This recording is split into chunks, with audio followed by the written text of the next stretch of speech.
포도원 품꾼의 비유의 말씀이 우리에게 소개됩니다. 예수님께서 이 땅에 임한 하나님 나라의 일꾼에 대한 비유의 말씀을 오늘 본문에서 우리에게 하고 있습니다. 이 땅에 임한 하나님의 나라는 예수님께서 주인이 되어서 통치하시는 나라입니다. 주님께서 이 땅의 주인으로 하나님의 나라를 이루어 가실 때 우리는 그 나라의 초대를 받은 하나님 나라의 일꾼들입니다.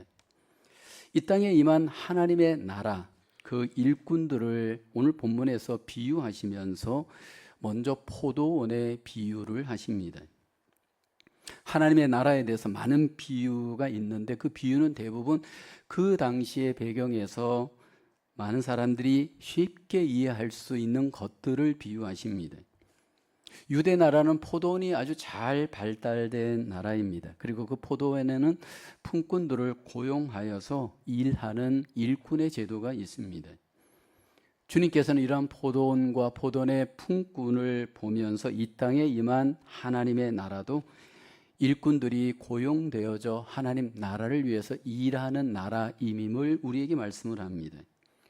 근데 여기서 한 가지, 하나님 나라의 포도원은 세상 나라와 세상 나라의 일꾼들과 구별된 일꾼의 자세가 요구되어짐을 오늘 주님은 우리에게 주목시킵니다. 포도원을 소유한 어떤 주인이 있었습니다. 포도원 주인은 자기 포도원에서 일할 일꾼들을 한 데나리온씩 약속을 하고 불러서 포도원의 일을 맡깁니다. 근데 그 포도원의 일꾼이 부족하였습니다.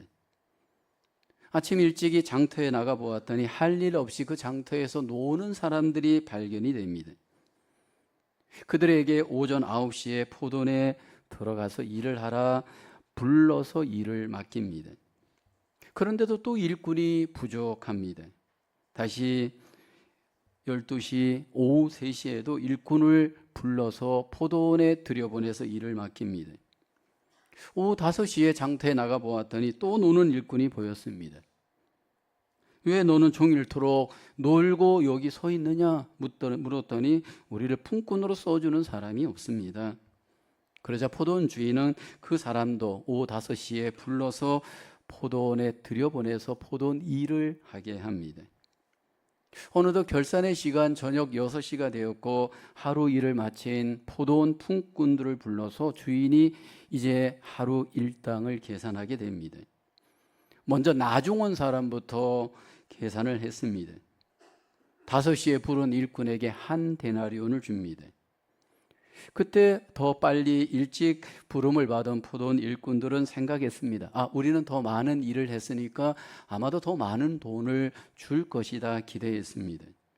그런데 똑같이 한 데나리온씩 모든 품꾼들에게 주인이 나누어 주었습니다.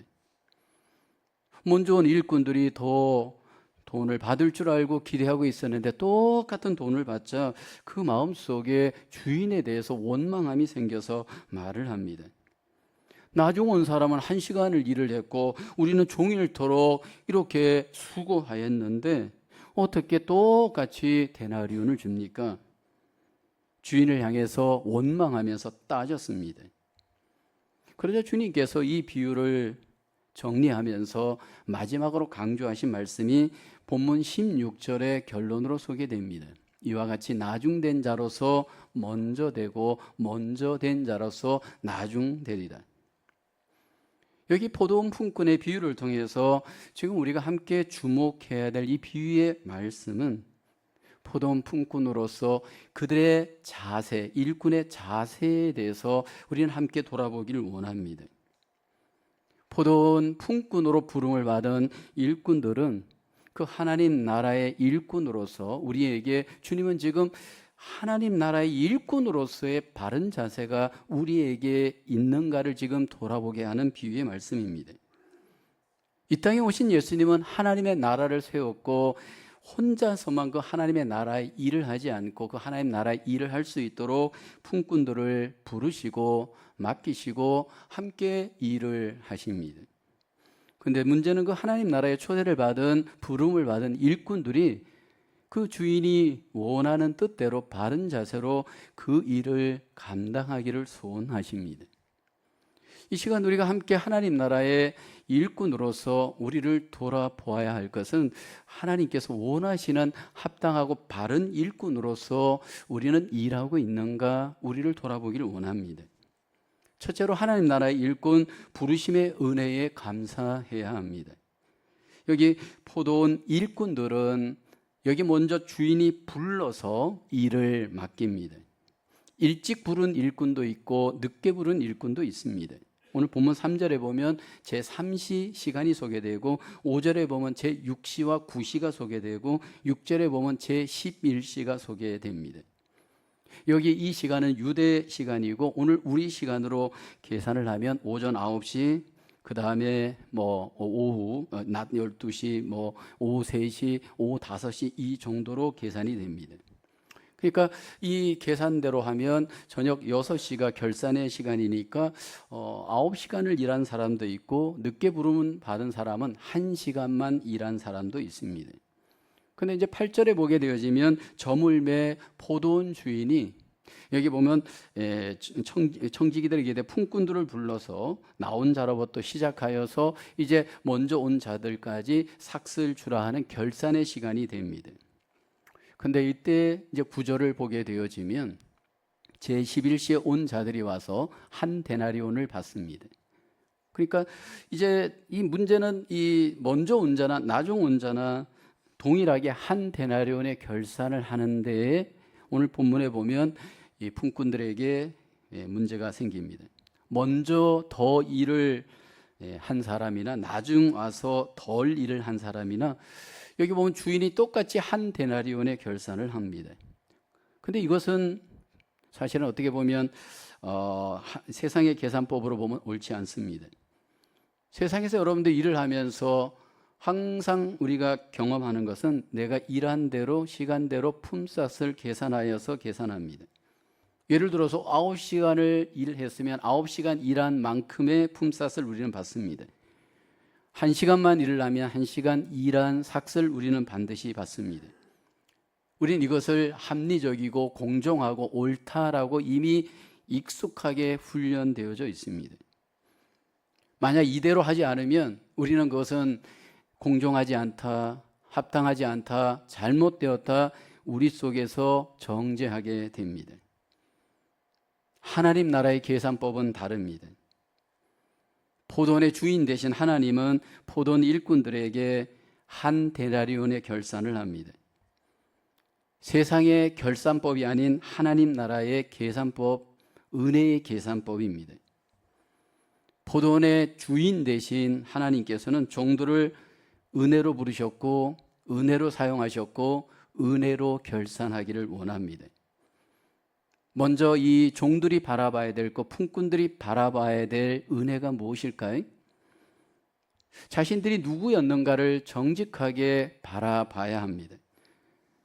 주인이 부르기 전 그들의 삶에 대한 오늘 본문의 비유는 그들은 사실은 할 일이 없어서 장터에서 놀고 있었던 의미 없는 인생을 살고 있었습니다. 세상적으로 얘기하면 아무도 나를 고용해 주지 않는 어떻게 보면 불쌍한 일꾼의 형편입니다. 누군가가 나를 불러주지 않으면 도와주지 않으면 살 수가 없는 은혜가 아주 필요한 형편에 처해졌던 자들입니다. 근데 갑자기 어느 날 주인이 찾아와서 포도원을 들여보내고 일을 맡겨서 그 일꾼으로 일을 하게 된 겁니다. 이 땅에 하나님 나라의 주인으로 오신 예수님께서는 이 땅의 은혜 가운데 사람들을 찾아가셔서 은혜 가운데 선택하셔서 은혜 가운데 그들을 부르십니다. 그 대표적인 일꾼들이 예수님의 12제자들이죠. 그 12제자들 중에 한번 베드로를 여러분 가정해 보십시오. 예수님이 찾아오기 전에 그 베드로의 삶은 어떠했을까요? 갈릴리 바다에서 물론 어부로서 삶을 살아갔지만 그의 삶에 있어서 누군가에게 의미 있게 픽업되어져 거룩하게 사용되어지거나 의미 있게 드려지는 인생은 아닙니다. 그냥 자기를 위해서, 가족을 위해서 그냥 하루하루 그냥 살아갔던 무의미한 인생일 수도 있습니다. 근데 하나님께서, 예수님께서 은혜 중에 찾아가셔서 그를 부르시고 그를 일꾼으로 삼아 주셨습니다. 값없는 은혜로 베드로를, 또 제자들을, 더 나가서 우리들을 하나님께서 그렇게 부르셨습니다.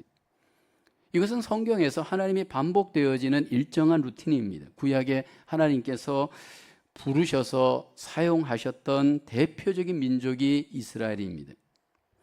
여러분, 이스라엘은 별 볼 일 없는 민족이었습니다. 근데 하나님께서 은혜로 불러서 그들을 사용하여 주었습니다. 이스라엘의 조상이었던 아브라함을 보십시오. 아브라함의 가정, 그 백그라운드를 체크해 보면 우상을 섬겼던 별 볼 일 없는 가정입니다. 근데 어느 날 하나님께서 은혜 가운데 아브라함을 부르시고 하나님의 족속으로, 일꾼으로 그를 도구로 사용하십니다. 그리고 그 아브라함을 통해서 이삭과 야곱과 요셉 낳게 하시고 이스라엘 민족이 생깁니다. 하나님께서 이스라엘 민족을 애굽에서 구원할 때에도 하나님께서 모세를 통해 구원하시면서 분명한 이유를 말씀을 합니다. 신명기서 7장 6절 7절을 보십시오. 너는 여호와 내 하나님의 성민이라. 내 하나님 여호와께서 지상 만민 중에서 너를 자기 기업의 백성으로 택하셨나니 여호와께서 너희를 기뻐하시고 너희를 택하시면 너희가 다른 민족보다 수요가 많기 때문이 아니니라. 너희는 오히려 모든 민족 중에 가장 적으니라. 숫자적으로도 가장 적었고 민족성 자체도 별 볼 일 없는 이스라엘 민족을 하나님께서 전적으로 은혜 가운데 부르셔서 하나님의 일꾼 되게 하였습니다. 근데 여러분, 하나님께서 이렇게 은혜 가운데 부르신 하나님의 백성, 하나님의 일꾼들이 이 땅에서 그 하나님의 은혜에 어떤 반응을 보입니까? 구약의 이스라엘 역사를 여러분 우리가 성경을 읽고 함께 말씀을 묵상하다 보면 반복되는 것이 은혜의 망각입니다.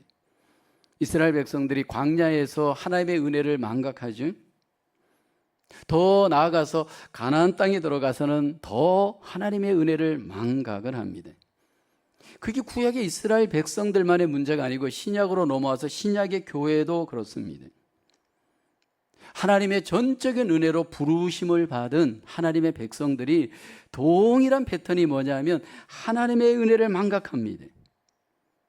과거에 내가 누구였는지를 바라보지 못하고 하나님의 은혜를 망각하고 있는 교회를 향해서 바울은 이렇게 권면합니다. 고린도전서 1장 26절에 형제들아 너희를 부르심을 보라. 육체를 따라 지혜로운 자가 많지 아니하며 능한 자가 많지 아니하며 문볼 좋은 자가 많지 아니하도다.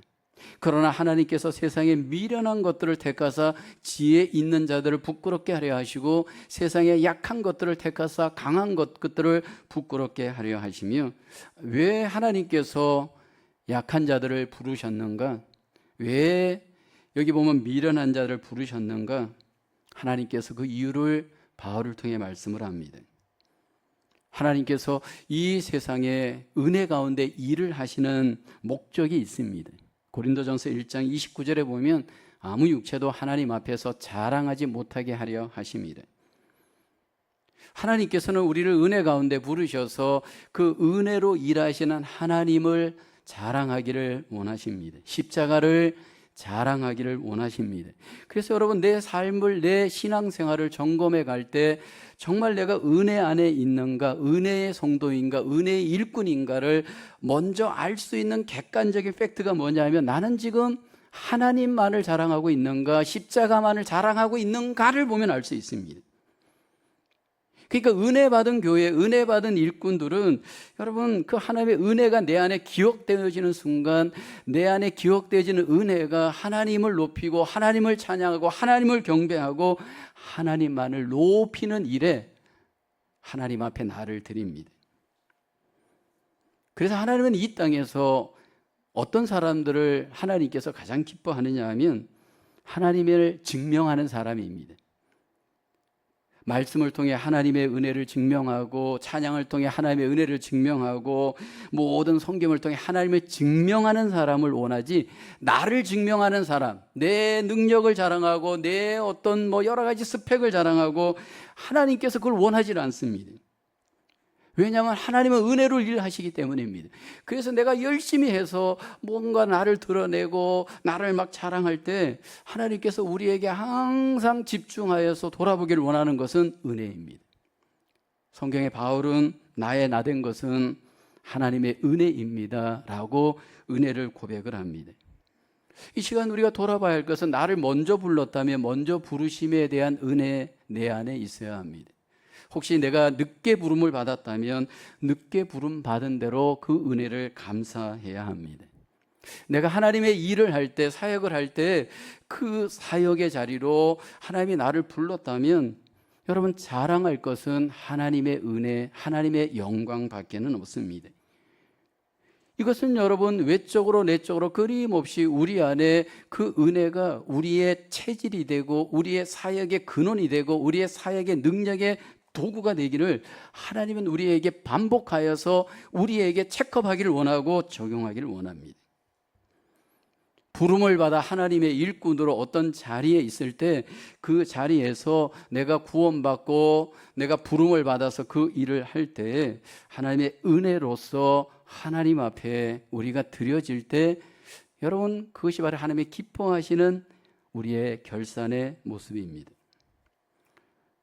반복되어지는 우리의 삶 속의 가장 어려움은 여러분 자꾸 우리의 어떤 시간이 흘러가고 신앙생활이 더해지게 되면 알게 모르게 우리는 은혜를 기억하지 않고 내 공로를 기억할 수 있는 위험이 우리에게 있잖아요. 저는 개인적으로 교회 많은 제도 중에서 가장 위험하고 은혜를 제한하는 잘못된 제도 한 가지가 있는데 저는 그것이 바로 원로 목사 제도라고 생각을 합니다. 한 지역교회에서 한 20년 정도 담임 목회를 하면 은퇴를 할 때 원로 목사로 교회가 추대를 합니다. 저는 제가 목회를 할 때 시작이 목사 안수를 받고 제 고향 교회에서 36살에 담임 목사가 될 때 원로 목사님이 계셨습니다. 근데 그 전임자 두 분이 6년 동안 그 교회에서 심각한 어려움을 겪고 결국은 제가 어쩔 수 없이 그 교회 출신이다 보니까 그 교회 담임 목회를 하게 되었습니다. 30대 때 제가 교회를 볼 때 내가 나중에 목회를 오래 하고 그 지경이 될 때 나는 절대로 원로 목사를 하지 말아야 되겠다라는 것을 처절하게 경험했습니다. 원로 목사가 되어지면 일단 담임 목사의 60%의 사례를 교회가 주어야 합니다. 보편적으로. 근데 문제는 여러분 이 70세에 은퇴를 하게 되었을 때 100세 시대인데 최소한 30년 정도를 여러분 교회에서 그 어떤 목회자의 사례를 보장해 주어야 합니다. 근데 문제는 이게 평균 연령이 높다 보니까 70세에 은퇴를 하고 100세까지 산다 할 때 한 교회에 원로 목사님이 한 분 이상이 되어질 수 있습니다. 저랑 교제를 하였던 친한 후배 목사님이 얼마 전에 한국교회 담임 목사로 갔습니다. 근데 그 교회는 두 분의 원로 목사님을 모시고 있습니다. 70대 중반의 원로 목사님, 80대 후반의 원로 목사님 두 분이 아주 정정하게 교회 생활을 하고 계십니다. 문제는 은혜를 기억한다면 어떤 보상도 어떤 인정도 요구하지 않을 터인데 축도를 맡겨달라, 설교를 해달라, 설교를 하게 해달라, 심지어는 은퇴 목사의 오피스를 개설해달라 요구합니다. 그랬더니 이 후배 목사님이 그 교회에 가서 목회를 하는 것이 아니고 이 모든 문제를 지금 처리하는데 너무나도 골머리를 앓으니까 저랑 1시간 막 2시간씩 이렇게 이거 어떻게 해야 되는지 자기가 참 이 딜레마라는 겁니다. 여러분 세상도 직장에서 은퇴를 하면 그것으로 끝이에요. 거기에다 무슨 원로짜리를 주고 무슨 명예를 주어서 여러분 거기다 심지어는 샐러리까지 주면서 대우하는 일은 절대로 없어요. 근데 왜 교회가 이런 제도를 마련하게 되었는지는 전 잘 모르겠습니다. 그러다 보니까 여러분 교회는 죽어가고 있고 어떤 특정한 한두 사람의 목회자는 그걸로 인해서 여러분 누려가고 있다면 이게 여러분 은혜를 유지하는 교회의 모습인가요? 근데 이게 목사들만의 문제는 아니잖아요. 여러분 교회 평신도들도 직분자들로 하나님 앞에 만약에 20년 이상 만약 교회 속에서 봉사했다면 장로이든 안수집사이든 권사이든 하나님의 은혜를 기억하고 그 은혜로 부르심을 받았다면 내려놓을 때는 깨끗하게 내려놔야 돼요. 내려놓고 난 뒤에 여러분 그 뒤에서 이전에 내가 행했던 그 어떤 여러분 명예를 갖고 예를 들어서 어떤 직분을 갖고 만약에 여러분 교회 속에 주장을 하려고 한다면 교회가 어떻게 될까요? 중요한 것은 아는 것이 아니고 적용하는 거예요. 오늘날 교회가 왜 욕을 얻어먹고 왜 교회가 문제가 생기는가? 사실 여러분 하나님의 은혜는 지금도 계속되어져요. 조금도 변하지 않아요. 근데 교회들이 이 은혜를 제한하는 잘못된 적용들이 개인적으로 공동체적으로 있다라는 것을 우리는 기억해야 돼요. 이미 성경 속에 이스라엘이 은혜를 망각하였고 우리의 죄성이 여전히 은혜를 망각할 수 있어요. 나는 예외가 아니에요. 하나님 안에서 부름받은 저와 여러분들이 하나님의 은혜를 망각하지 말아야 합니다. 하나님이 우리를 은혜로 부르셨고 은혜로 사용하신다면 여러분 내려놓을 때도 은혜로 내려놓을 수 있고 은혜로 하나님 앞에 영광을 돌릴 수 있어야 할 줄로 믿습니다. 저와 여러분들 속에 하나님의 은혜가 망각되지 않고 우리 속에 아름답게 적용되어져 하나님께 영광이 되기를 주님의 이름으로 축원합니다. 두 번째로 하나님의 나라의 일꾼 서로에 대해서 비교하고 경쟁하지 말아야 합니다. 본문 10절로 12절에 보면 먼저 온 자들이 와서 더 받을 줄 알았더니 그들도 한 데나리온씩 받은지라. 받은 후 집주인을 원망하여 이르되라고 하고 있습니다. 12절에 보면 나중은 이 사람들은 1시간밖에 일하지 아니하였거늘 그들을 종일 수고하며 더위를 견딘 우리와 같게 하였나이다. 여기 포도원 품꾼들 중에서 먼저 온 자들이 주인을 원망합니다. 나중 온 자들과 자기를 비교해 볼 때 이게 전혀 다른 인정을 해주지 않고 동일하게 한 데나리온을 주었기 때문입니다. 자기에게만 집중했으면 문제가 없는데 먼저 온 일꾼들이 늦게 온 일꾼들과 자신을 비교하면서 원망이 생기는 겁니다. 여러분 혹시 우리 속에 교회 일을 하다가 원망이 생기지는 않던가요? 특별히 먼저 부름을 받아서 교회 일을 더 많이 하신 분들의 입장에서 내 안에 원망이 나를 주장하고 있지는 않는지요? 여러분 이 원망이라고 하는 죄는 이미 아담과 하와에게서 물려받은 우리의 죄성에 근거합니다. 아담이 범죄하고 난 뒤에 그는 그 범죄의 자리에서 찾아온 하나님께 낯을 피하였고 하나님께서 아담에게 말씀을 할 때 이렇게 말씀하잖아요. 창세기 3장 11절에 보면 이르시되 누가 너의 벗었음을 내게 알렸느냐? 내가 내게 먹지 말라 명한 그 나무 열매를 내가 먹었느냐? 하나님이 이렇게 아담에게 죄를 범한 것을 직면하기를 원했습니다. 너가 지금 먹었고 너가 범죄하였는데 이게 이제 그 어떻게 된 거냐 이렇게 묻는 겁니다. 창세기 3장 13절에 보면 아담이 이르되 하나님이 주셔서 나와 함께 있게 하신 여자 그가 그 나무 열매를 내게 줌으로 내가 먹었나이다. 그 여자 하나님 원인은 그 여자예요. 상당한 경우가 사실 죄송하지만 여자에게서 시작되어지는 것도 인정해야 합니다. 하나님 내가 문제가 아니고 그 여자가 문제예요. 여자에게 먼저 집중하잖아요. 하나님 왜 주셨어요? 주실 때는 땡큐 해놓고 문제가 생기니까 하나님 왜 주셨어요? 원망하잖아요. 그죠? 그 핑계를 대고 원망하는 여러분 그 아담의 죄성이 바로 우리의 죄성입니다. 여러분 우리가 참 어려운 것이 나를 정직하게 바라보기가 너무너무 어려워요. 항상 우리는 비교 의식 속에 나를 판단합니다.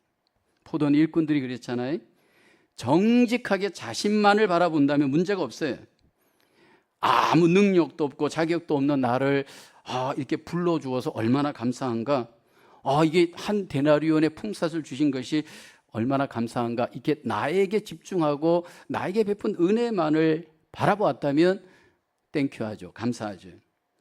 여기 원망을 하는 이유는 남을 바라보니까 똑같이 이게 한 데나리온을 받다 보니까 더 일을 했는데 더 수고했는데 왜 나에게 더 많은 인정을 안 해주지? 내 안에서 더 보상을 받아야 된다라고 생각했는데 그렇지 않은 거예요. 비교하면서 원망이 생기고 비교하면서 내 속에 감사가 사라지고 원망이 생깁니다.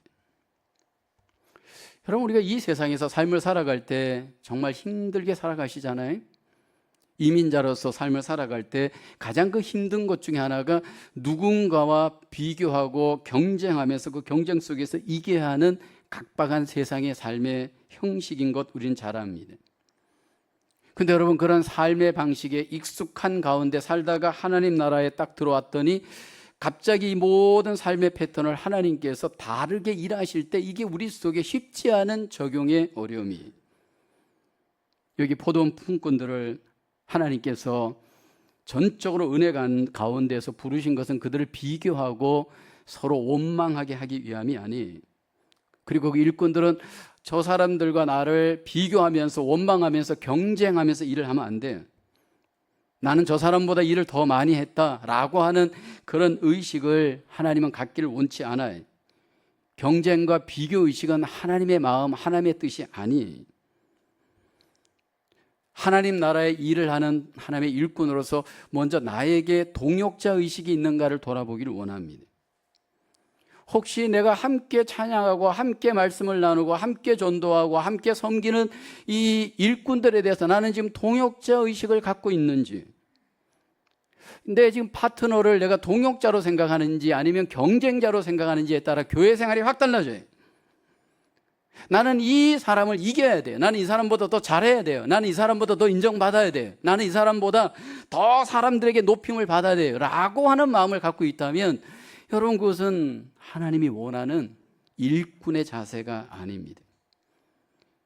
하나님 나라의 일꾼들은 하나님께서 비교하고 경쟁하는 것을 원치 않아요. 그래서 제가 하나님의 나라의 센터인 이 교회에서 항상 사역을 할 때 목회자 또는 우리 교육 간사님들 또는 교사들까지도 매주마다 체크하는 것이 팀워크, 당신은 팀워크로 일을 합니까?를 점검해요. 오늘도 이제 교사들하고 같이 모임을 가지면서 당신은 팀워크로 일을 합니까? 독불장군식으로 일을 하는지를 끊임없이 돌아보면서 함께 팀워크를 이루어갑니다. 여러분, 교회 생활하면서 하나님의 일을 하면서 경쟁의식을 갖고 비교의식을 갖고 사역을 하게 되어지면 필연적으로 원망이 옵니다. 오늘 지상의 많은 교회에 일을 하다가 사역을 하다가 1년이 지나고 2년이 지나고 시간이 지나면서 남는 것은 원망뿐인 교회 일꾼들이 너무 많지 않나요? 그래서 교회를 떠나고, 그래서 교회를 이동하고, 그래서 교회 때문에 더 이상 주님까지도 이렇게 예배하는 것이 힘든 경우가 많지 않나요? 왜 팀워크가 깨어지나요? 시스템의 문제일 수도 있고 외적인 문제도 있을 수 있지만 결과는 내 안에 팀워크를 이루는 자세의 부족일 수 있음을 우리는 돌아봐야 합니다. 이 시간 먼저 하나님 나라의 팀워크를 이루기 위해서 우리에게 필요한 것은 혹시 내 안에 비교의식을 갖고 있지 않는지 먼저 돌아보기를 원합니다. 비교는 하나님의 뜻이 아니에요. 하나님께서 우리 각 사람에게 다른 은혜, 다른 은사를 주었습니다. 바울은 고린도전서 3장 5절에 이렇게 말씀을 하죠. 그런즉 아볼로는 무엇이며 바울은 무엇이냐? 그들은 주께서 각각 주신 대로 너희로 하여금 믿게 한 사역자들이니라. 여기 보면 각각 하나님이 무엇을 주셨느냐면 은혜를 각각 주셨고 은사를 각각 주셨습니다. 그런데 어떻게 주셨느냐 하면 다르게 주셨습니다. 그래서 바울은 이렇게 얘기를 하죠. 고린도전서 3장 6절에 보면 나는 심었고 바울은 심는 은혜 은사를 주었어요. 아볼로는 하나님이, 여기 보면 아볼로는 물을 주었으되라고 하잖아요. 아볼로는 물을 주는 은혜 은사를 하나님이 주셨고, 결국은 이 각각 다른 은혜와 은사를 통해 하나님의 일을 할 때 결과적으로 하나님은 잘하게 하십니다. 오늘 저와 여러분이 함께 하나님의 교회를 세워가고 하나님의 일을 할 때 남을 인정할 수 있는 것, 이게 너무너무 중요해요. 다른 사람의 어떤 사역과 그 은혜와 은사를 인정할 줄 아는 것이 너무너무 중요해요. 달라요. 근데 그것이 하나님의 뜻이에요. 그리고 그것을 우리가 나도 인정할 수 있어야 되고 서로 인정할 수 있어야 돼요. 여러분, 만약 바울이 여기에 와서 목회를 한다면 바울은 굉장히 개척자의 은사, 은혜가 있기 때문에 개척적인 목회를 했을 거예요. 바울을 보면 3차 선교 여행을 다니면서 그가 선교지마다 복음만 전한 것이 아니고 교회를 세웁니다. 근데 여러분, 아볼로는 달라요. 아볼로는 세워진 교회에 말씀을 전하고 그 교회를 세워가는 은혜와 은사가 있습니다. 목회를 하다 보면 목회자들도 은사가 다 달라요. 어떤 분은 개척을 잘하는 목사님이 계시고 어떤 분은 기존 교회를 잘 하시는 목사님이 계셔요. 그리고 그 개척을 잘 하시는 목사님들을 보면 굉장히 열정이 높고 어떤 부분에 도전심, 도전하는 마음, 모험심들이 있어요. 근데 기존 교회를 하시는 분들은 하나님이 어떤 은혜를 또 주셨냐면, 기존 교회는 내 생각대로 하는 것이 아니고 그 기존 교회를 잘 관찰하면서 화합하게 하는 온유한 마음이 필요하고 끈질긴 성실이 필요하고 잘 섬길 수 있는 겸손의 자세가 굉장히 필요해요. 근데 이 중요한 것은 이 모든 것들이 둘 다 하나님이 주신 은혜예요. 근데 둘 다를 다 잘할 수 있는 경우는 힘들어요. 중요한 것은 하나님이 우리에게 은혜를 주셨는데 비교하지 않고 하나님이 주신 은혜가 족하다라고 생각하는 겁니다. 바울이 그랬잖아요. 내 은혜가 내게 족하다라는 거예요. 하나님께서 나에게 딱 맞는 은혜를 주셨으므로 나는 그 은혜에 걸맞게, 그 은혜에 합당하게 은혜의 도구로 하나님 앞에 나를 드릴 수 있는 은혜의 도구가 되어야 할 줄로 믿습니다. 교회 생활할 때 인간적으로도 우리는 비교하면 안 돼. 공부를 더한 사람이 있을 수 있고, 여러분 세상적으로도 성공한 사람이 있을 수도 있고, 여러 가지 면에서 여러분 분명히 더 가진 자들이 있을 수 있어요. 중요한 것은 여러분 하나님이 나에게 주신 것만 집중하셔야 됩니다. 비교하지 말고 그냥 하나님이 나에게 주신 것에 집중하면 낮은 자존감이 우리에게 일어날 리가 없잖아요. 그런데 자꾸 남과 비교하면서 열등감을 갖게 되고, 비교하면서 경쟁감을 갖게 되고, 비교하면서 결국 더 나보다 낫다라는 사람을 어떻게 합니까? 시기하잖아요. 흉을 보잖아요. 이민교회의 가장 큰 어려움이 뭐냐면, 나보다 더 잘난 사람이 교회에 들어오고 나보다 더 능력이 뛰어난 사람이 교회에 들어오면 가만히 두질 않잖아요. 흔들어대잖아요. 어떻게 하든지 그를 좀 깎아내리려고 하는 잘못된 죄성이 교회 안에 여러분 얼마나 반복되고 있는지 우리가 잘 알잖아요. 여러분, 특별히 우리가 교회 생활을 오래 할수록, 사역의 현장에서 봉사를 더 오래 할수록 잘못하면 우리 속에 원망이 많을 수 있어요. 오늘 본문의 품꾼처럼 어떤 원망이 있느냐 하면, 왜 나를 대접 안 해주지? 왜 나를 더 인정 안 해주지? 그러면서 나중 온 자들이 더 열심을 내고 더 봉사를 하고 더 어떤 부분에 인정을 받게 되면 시기심을 갖잖아요. 근데 여러분, 이 시기심은 주님이 주는 마음이 아니에요. 야고보서 3장 14절에 말씀하죠. 너희 마음속에 독한 시기와 다툼이 있으면 자랑하지 말라. 진리를 거슬러 거짓말하지 말라. 이러한 지혜는 위로부터 내려온 것이 아니에요. 땅 위의 것이요 정욕의 것이요 귀신의 것이니. 혹시 이 시간 하나님 앞에 예배하면서 사역하면서 내 파트너에 대해서 또는 어떤 팀원에 대해서 아니면 그 누군가에 대해서 내 안에서 시기하는 마음, 질투하는 마음이 내 안에 없는지, 여러분, 우리가 신앙생활을 바르게 해야 한다는 것은 다 압니다. 근데 중요한 것은 적용하는 것은 우리 각자의 선택이에요. 특별히 여러분, 하나님의 교회 역사가 더해 갈수록 반복되어질 수 있는 어려움은, 먼저 온 일꾼이 있고 나중 온 일꾼이 있을 때 여러분 이 관계를 어떻게 해 가야 할까를 오늘 본문 속에서 우리가 잘 바라보고 적용하길 원해요.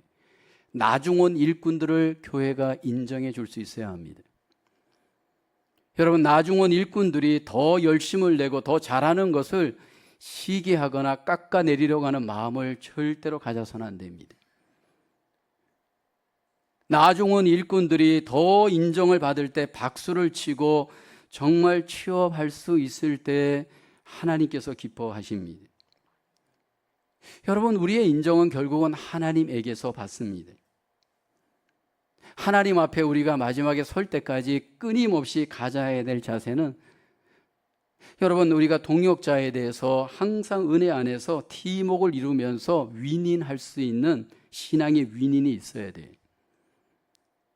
하나님의 교회 속에서 이런 팀워크 의식이 절대적으로 필요하고 적용되어져야 합니다. 함께 동역하는 모든 이들에 대해서 여러분, 잘못된 주인의식, 잘못된 정죄의식, 시기의식을 버려놓고 하나님의 관점에서 바라보면서 거룩한 팀워크로 하나님의 교회를, 하나님의 나라를 함께 세워가시는 저와 여러분 되기를 주의 이름으로 축원합니다. 세 번째로 하나님 나라의 일꾼, 자기 공로의식을 버려야 합니다. 일찍 온 포도원 일꾼들은 자기 공로의식이 있었어요. 더 오래 일을 했다라는 거예요. 그러므로 나는 더 받아야 한다라는 공로의식이 있습니다. 9시간 아침 일찍 와서 일을 했기 때문에 9시간에 걸맞는 보상을 받아야 한다라고 생각을 한 거예요. 근데 이 기준은 누구의 기준이냐면 자기 기준이, 자신이 생각할 때 내가 제일 오래 일을 했고 그러므로 더 많은 보상을 받아야 한다, 주인의 기준이 아니에요. 내 기준으로 자기 공로를 앞세운 거예요. 그리고 기준대로 되어지지 않다 보니까 결국은 원망이 생기고 문제가 일어납니다. 여러분, 우리가 성경의 유대인들을 보면서 가장 유대인들의 문제가 무엇이던가요? 여러분, 유대인들은 기준이 하나님이 아니고 자기들이 기준이었어요. 그래서 자기 기준대로 그들은 자기들이 생각하는 어떤 의로운 행동 열심히 하고 난 뒤에 자기 공로, 자기 의의를 앞세우잖아요. 이건 유대인만의 문제가 아니에요. 제가 사실 이렇게 캐톨릭을 비판하는 것은 참조하시는 게 이게 본문에 긴한 건데, 캐톨릭이 중세 1000년 동안 하나님 앞에 범죄했던 이유가 뭐냐면 그들은 이웃들에게 선행을 행하고 난 뒤에 그 선행을 행한 공로에 의지하여 구원을 받을 수 있다 여기는 거예요. 그 선행에 의지하여서 자기들이 하나님 앞에 특별한 스페셜한 사람으로 인정받으려고 한 거예요. 여러분, 이것이 문제인 거예요. 유대인이나 캐톨릭이나 동일하게 자기의, 자기 공로를 앞세워요. 근데 예수님께서 자기 공로를 앞세우는 유대인들을 향해서, 그래서 다른 사람을 멸시하는 유대인들을 향해서 주님께서 뭐라고 말씀합니까? 누가복음 18장 11절에 보면 바리새인은 서서 따로 기도하여 이르되 하나님이여, 나는 다른 사람들 곧 토색, 불의, 간음을 하는 자들과 같지 아니하고 이 세리와도 같지 아니함을 감사하나이다. 이 12절에 보면 무엇을 행했느냐 하면 나는 일에 2번씩 금식하고 또 소득의 11조를 드리나이다. 이것뿐만이 아니에요. 그들은 율법에 강조하지 않은 것까지 더 강조하면서 지켰어요. 그러면서 그 공로를 앞세워서 공로의식을 갖고 그들은 다른 사람을 멸시하고 자기들을 항상 높였습니다. 한국의 유명한 목사님 중에 한경직 목사님이 계십니다. 이분은 1992년에 기독교의 노벨상이라고 할 수 있는 템플턴상을 수상한 분입니다. 그분은 북한에서 1945년에 이제 월남하여서 1945년에 영락교회를 개척합니다.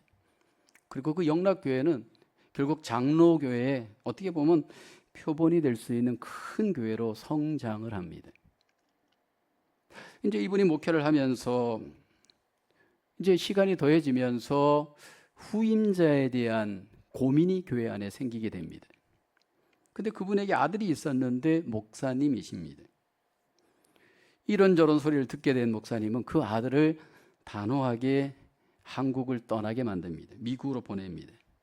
공연한 자기 후계자로 오해를 받을까봐, 결국 자기 공로 때문에 교인들이 불편해할까봐 자기가 먼저 개척한 교회, 그 공로가 인정받는 교회에서 자기가 자만에 빠질까봐 자기의 그 모든 기득권을 먼저 포기하는 연습을 합니다. 그로 인해서 교회가 결국 그 뒤에 문제없이 후계자를 이어갈 수 있는 기회가 됩니다. 여러분, 목회자, 모든 성도들이 교회 생활, 신앙생활, 하나님 나라의 일을 하다 보면 결국 공로가 자꾸만 쌓이면서 그 공로가 우리 속에 기억되어질 수 있는 위험이 있잖아요. 은혜가 우리를 지배하게 되면 기억이 안 되는데 내 공로가 내 안에 기억되어지면 내가 이 교회 몇 년, 또 내가 뭐를 했고, 이런 것들이 한 것들이 자꾸 기억이 됩니다. 그리고 거기서 끝나지 않고 거기에 대한 보상에 대한 기대가 생기죠. 이 땅에 계셨던 예수님이 우리에게 마지막까지 보여준 것이 무엇인가요? 십자가 길을 가셨고 그 십자가의 길에서 마지막에 주님이 우리에게 보여주신 것이 뭡니까? 고난받으시고 죽으실 때 주님께서 어떤 그 공로의식을 내세우지 않잖아요. 그냥 잠잠히 모든 사람들이 기억도 하지 못하고 인정도 받지 못하는 가운데 자기 부인을 하시면서 결국 십자가의 길을 가십니다. 여러분, 성경의 바울을 보세요. 그렇게 위대한 사역을 행하였던 바울의 마지막 결사는 무엇인가요? 감옥 아니었어요. 그에게는 화려한 은퇴식도 없었고 사람들의 인정도 없었어요.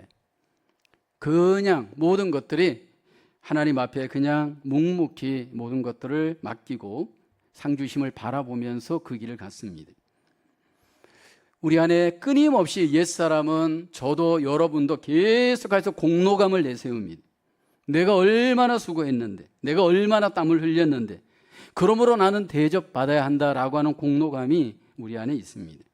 우리 안에 자기 우상화의 본능이 다 있습니다. 이것은 저도 예외가 아닙니다. 어떻게 하면 이 공로의식을 내려놓아야 할까요? 항상 빚진 자의 종의 의식을 가져야 합니다. 오늘 본문의 품꾼들이 나는 하나님 앞에, 주인 앞에 빚진 자의 의식을 가졌다면 문제가 없었을 거예요. 이것은 무슨 얘기냐면 아무것도 나는 아닙니다. 그렇다면 여러분, 우리 속에 공로의식을 가질 이유가 없습니다. 나 때문에 잘 되었다, 나 때문에 교회가 되었다, 나 때문에 교회가 부흥되었다, 나 때문에 뭐가 됐다. 여러분, 이것은 잘못된 의식 중에 가장 핵심이에요. 여러분, 교회를 오래 한 것이 중요한 게 아니에요. 바르게 성실하게 했는가를 돌아봐야 돼. 주님의 일을 내가 열심히 했다는 게 문제가 아니에요. 주님이 원하는 대로 했는가가 중요해요. 우리 인간의 기준은 자꾸 시간을 앞세우고 이런저런 공로를 앞세우지만 주님은 우리 안에 내면을 자꾸만 돌아보기를 원해요. 오늘날 교회가 왜 이렇게 어려워지나요? 내려놓지 않아서 그렇잖아요. 먼저 믿은 자들이, 먼저 사역자 된 자들이, 먼저 주님의 일을 했던 자들이 여러분, 내려놓음의 본을 잘 보이지 못하다 보니까 후배들조차도 그런 모습들 속에 반복되는 문제가 있지 않나요? 그래서 저도 이 부분을 놓고 굉장히 고민을 많이 합니다. 저도 어느덧 이 교회 온 지가 15년이 되었고 점점 이제 리타이어가 가까우고 있습니다. 그 리타이어를 고민하면서 하나님 앞에 끊임없이 저를 돌아봅니다. 그리고 외부의 문제가 아니고 내부의 제 죄성이 문제인 것을 바라보면서 끊임없이 내 안에 나를 내려놓는 일, 공로를 내려놓는 일, 모든 것들을 하나님 앞에 감사하는 일을 적용하기 위해서 결국 날마다 주님을 의지하고 주님 앞에 나아갈 수밖에 없습니다. 하나님 나라의 일꾼 된 저와 여러분들이 종의 의식을 나는 갖고 있는가, 무익한 종의 의식을 갖고 있는가, 이 시간 돌아보기를 원합니다. 내가 돈 안 받고 와서 몸 들이고 시간 들이고 그럼으로 인해서 나는 지금 대단한 일을 하고 있다, 혹시 이렇게 생각하고 있지는 않는가입니다. 그러다 보니까 여러분, 교회 안에 하나님이 원하시는 기준이 아닌 잘못된 기준을 갖고 교회를 세워가다 보니까 인간적이 되어지다 보니까 교회가 결국 여러분 나중에 가서 보면 하나님이 기뻐하는 모습들이 없어지잖아요. 근데 그게 누구냐? 바로 나일 수 있다는 거예요. 하나님께서 우리에게 놀라운 은혜를 베풀어 주셨고 놀라운 은혜 가운데 나를 부르셔서 하나님의 일꾼으로 사용하십니다. 내가 수고했다는 건 하나님의 은혜이고 내가 희생했다는 것도 하나님의 은혜입니다. 그리고 인정과 칭찬은 오직 하나님께 여러분 받으실 수 있는 마음과 믿음을 가지시고 주님만을 바라볼 수 있기를 주의 이름으로 축원합니다. 이 땅에서 믿음 생활, 하나님 나라의 일꾼을 할 수 있다는 것은 전적인 하나님의 은혜입니다. 포도원 주인 대신 하나님께서 저와 여러분들을 부르셔서 이 땅에서 하나님 나라의 귀한 일꾼이 되도록 우리를 사용하여 주십니다. 기억하십시오. 중요한 것은 마치는 시간이 있습니다. 결산의 때가 있습니다. 근데 여러분, 그 결산의 때에 갈 때 우리가 오늘 본문 속에서 품꾼들을 보면서 다시 한번 적용하기를 원하는 것은 주님의 은혜를 기억하기를 원합니다. 하나님의 전적인 은혜만을 기억하며 하나님 나라의 일꾼으로 우리를 드릴 수 있기를 원합니다. 그리고 다른 사람들을 비교하고 정죄하고 시기하지 않기를 원합니다. 다른 사람을 인정하고 팀워크를 이루고 함께 인정할 수 있는 저와 여러분 되기를 원합니다. 무엇보다도 더 중요한 것은 공로감을 내려놓으셔야 합니다. 하나님 앞에 모든 은혜 안에서 공로감을 내려놓고 무익한 종의 의식을 갖고 우리 함께 하나님만을 높이고 하나님의 인정과 칭찬을 기대하며 끝날까지 하나님 나라의 일꾼으로 우리 모두가 승리하는 저와 여러분 되어지기를 주님의 이름으로 축원합니다. 기도하겠습니다. 하나님, 우리를 부르셔서 하나님 나라의 일꾼 삼아 주신 것을 감사합니다. 오늘날 지상의 교회를 보면 너무나도 하나님의 뜻과는 반대되어지는 안타까운 모습들이 있음을 바라봅니다. 그러나 하나님, 우리가 그것을 바라보며 다시 한번 하나님의 교회를 바라보며 나를 바라보며 다시 한번 하나님이 기뻐하시는 일꾼으로 우리가 드려질 수 있도록 이 시간 우리가 다시 한번 결단합니다. 하나님, 우리 안에 은혜가 우리를 주장할 수 있도록 날마다 은혜 안에 거하는 주의 일꾼들 되게 하여 주시옵소서. 하나님, 무엇보다도 우리 안에 우리의 이웃들에 대해서, 우리의 동료 일꾼들에 대해서 하나님 아버지 항상 동역자의 의식을 갖고 팀워크를 이룰 수 있는 저희들 되게 하여 주시옵소서. 그리고 한 걸음 더 나아가서 공로의식을 내려놓게 하여 주옵소서. 지난날 내가 했던 모든 것들을 십자가 밑에 내려놓게 하시고 주님만을 기억하고 주님의 상만을 기억할 수 있는 바른 그리스도인으로 하나님 앞에 은혜의 그리스도인으로 승리할 수 있도록 우리를 인도하여 주시옵소서. 모든 것을 주님께 의탁하고 예수님의 이름으로 기도합니다. 아멘.